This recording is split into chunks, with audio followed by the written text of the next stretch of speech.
On the hustings in Delhi, India's Prime Minister, Mrs. Indira Gandhi, at the start of an election campaign that will be the first nationwide test of public opinion since the state of emergency was declared 19 months ago.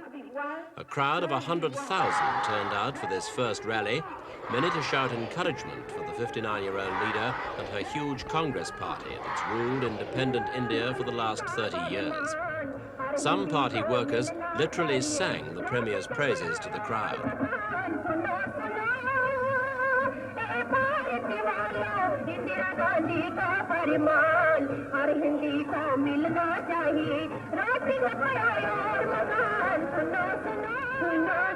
Since August 1975, meetings like this had been banned. In fact, Mrs. Gandhi stifled most free political debate with a series of emergency measures that curbed the press and put thousands of government opponents into jail. She apologized at this meeting for the inconvenience those measures had caused. We didn't want anyone to suffer hardship, she said, but no government would have tolerated the threats, violence, and the assault on democracy that we faced. As a result of her actions, she maintains, India today is a more disciplined, more efficient society. It was a vigorous speech, vigorously made.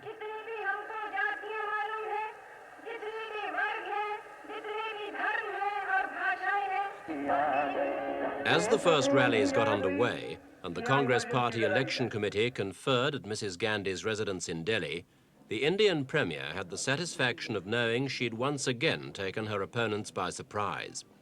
Even some of her own party were astounded at her decision to go to the polls. After all, last year's scheduled elections had been postponed indefinitely. Mrs. Gandhi didn't promise an end to the emergency, but guaranteed certain provisions would be suspended to allow a genuinely free campaign. Censorship was lifted and political prisoners released. At stake in the elections are 525 seats in the Lok Sabha, the Indian Parliament's lower house. Mrs. Gandhi's Congress party already controls over 350.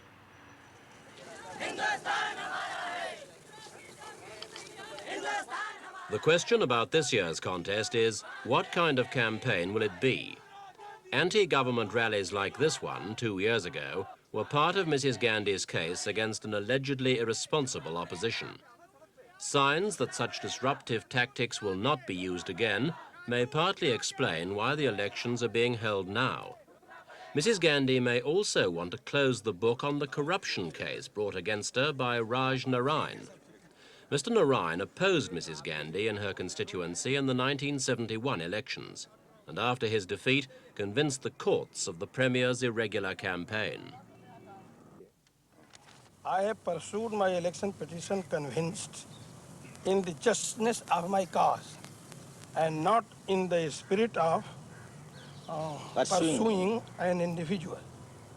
The issues involved are greater and affect the fate of democracy itself.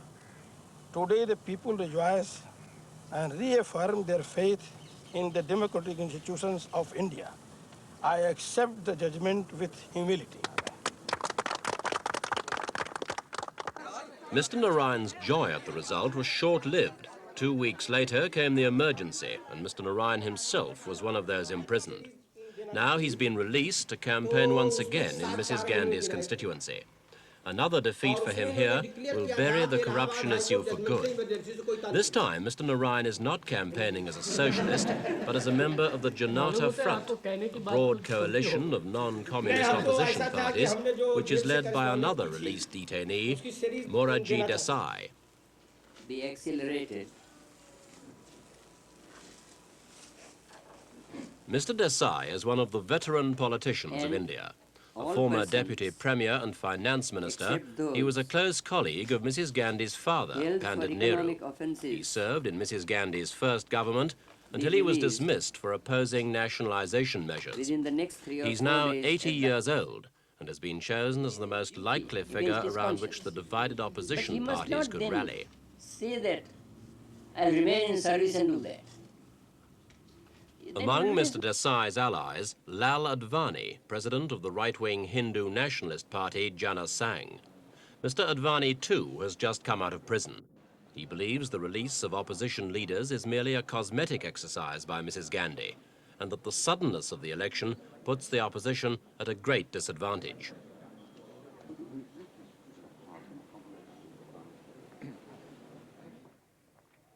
Even former members of Mrs. Gandhi's own party, like Mr. Chandrasekhar, were imprisoned during the emergency.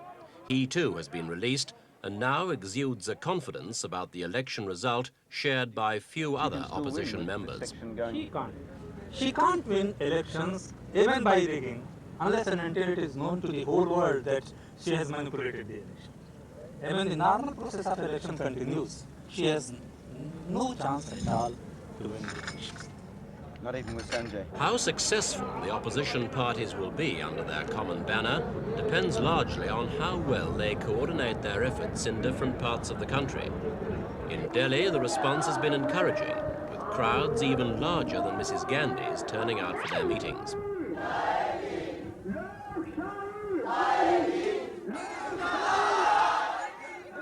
To stand any chance at all of denting the government's majority, the opposition will have to agree to support a single candidate in each constituency where there's a sitting Congress member. But for Mrs. Gandhi, the most serious threat comes not from the opposition, but from within her own party, especially from this man, Jagjivan Ram, the powerful and popular Minister of Agriculture, who shook the government by resigning from both cabinet and party shortly after the elections were announced. He's now formed his own Congress for Democracy to fight alongside the Janata opposition, though he's not formally joined the Common Front. He hopes to attract a number of other Congress dissidents to his cause. If he succeeds, Mrs. Gandhi could be in real political trouble. We are receiving large number of telegrams from all over the country offering their full cooperation for the stand that we have taken. Conveniently. I was very critical of the role of the intelligentsia in this country, who were demoralized and were not prepared to speak out what they felt. And I'm happy that now they are taking some courage and speaking out. I hope more and more of them will speak out what they feel about the situation in the country. And all freedom-loving people throughout the world will welcome the stand that we have taken. Reaction from Mrs. Gandhi was swift and bitter. She accused Mr. Ram of deception and sent several high-ranking party members to make public statements against him. Congress President D.K. Barawam. The Congress Working Committee deeply deplores the resignation of Sri Jagjivan Ram from the party and the government. This act of bad faith was not expected from a person of Sri Jagjivan Ram's seniority. He was directly associated with all the decisions of the Congress as well as government. For him now to repudiate all his responsibility and repeat the allegations made by the opposition parties against emergency does not redound to his credit or credibility.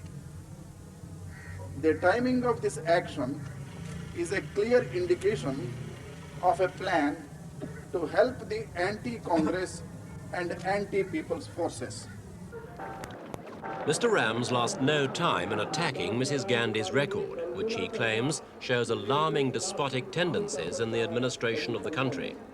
As a minister in virtually every government since independence, Mr. Ram is a well-established national figure.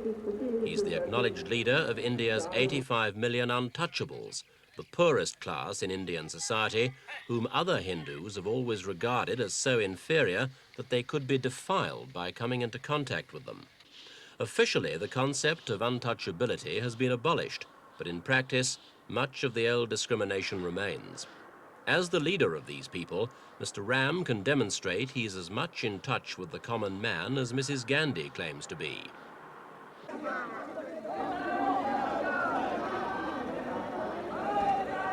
In alliance with Mr. Ram is another figure of national importance, J.P. Narayan, a 75-year-old pacifist who led a reformist campaign against Mrs. Gandhi 2 years ago. He was arrested when the emergency came, but was released after 5 months because of a serious kidney disease.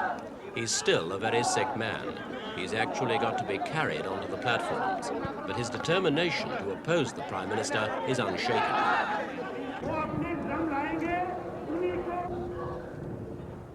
Mr. Narayan has modelled himself on the late Mahatma Gandhi, India's revered spiritual leader, and his argument is one of high principle. For him, the ends don't justify the means. India must choose between slavery or democracy. It's a choice Mrs. Gandhi rejected in an interview a few months ago. We did not suspend democracy because Parliament continued, and right up to the end of the last session, all the opposition parties were attending Parliament. And they've been to all on delegations abroad. They have attended our consultative committees and so on. So we can say that some curbs were put, but certainly not suspended. Prime Minister, do you claim that the emergency in India, for which you've been bitterly criticised at home as well as abroad, has given India better government? It has created the opportunity for government to go ahead with its programs.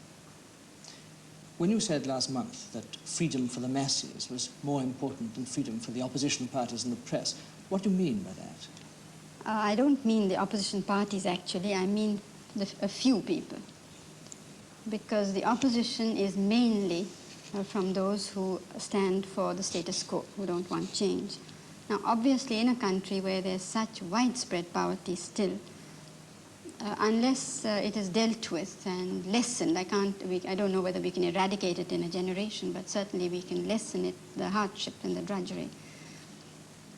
No system will prevail. I mean, if the mass of the people feel that this system doesn't work for us, it's not doing anything for us, then they won't have that system anymore. So this is how revolutions come about.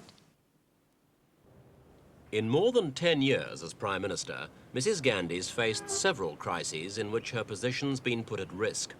She's always responded in a direct way, meeting the challenge head-on, and her skill and determination have always seen her through. The coming election is probably her biggest test yet.